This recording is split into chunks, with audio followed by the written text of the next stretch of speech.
Breaking news शामिल कयूं था। घोटकी ज़िले जो चेयरमैन मीर बंगुल खान महर बिना मुक़ाबले ज़िले काउंसिल जी सीट तां चूंडिजी वियो आहे।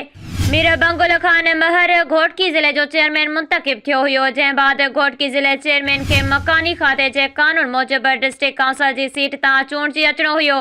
जंहिं बाद ज़िले चेयरमैन मीर बंगुल खान महर यूनियन काउंसिल चंगलाणीअ जे डिस्ट्रिक्ट काउंसिल जी सीट तां इलेक्शन विढ़ण लाइ फॉर्म भरायो हुयो।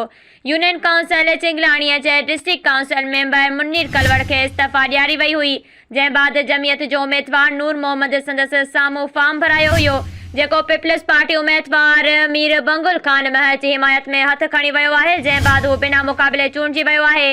मीर बंगुल खान महर जी कामयाबीअ जो इलेक्शन कमीशन पारां नोटिफिकेशन पिणु जारी कयो वियो आहे। अहम ख़बर खां आगाह कंदा हलूं त ज़िले घोटकीअ जो चेयरमैन मीर बंगुल खान महर बिना मुक़ाबले ज़िले काउंसिल जी सीट तां चूंडिजी वियो आहे।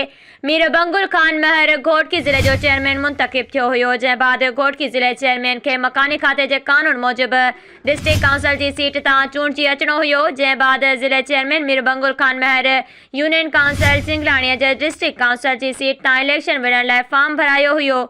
यूनियन काउंसिल चिंगलाणीअ जे डिस्ट्रिक्ट काउंसिल मेंबर मुन्नीर कलवड़ खे इस्तीफ़ा ॾियारी वई हुई, जंहिं बाद जमियत जो उम्मीदवार नूर मोहम्मद संदसि साम्हूं फॉर्म भरायो हुयो, जेको पीपल्स पार्टी उम्मीदवार मीर बंगुल खान महर जी हिमायत में हथ खणी वियो आहे।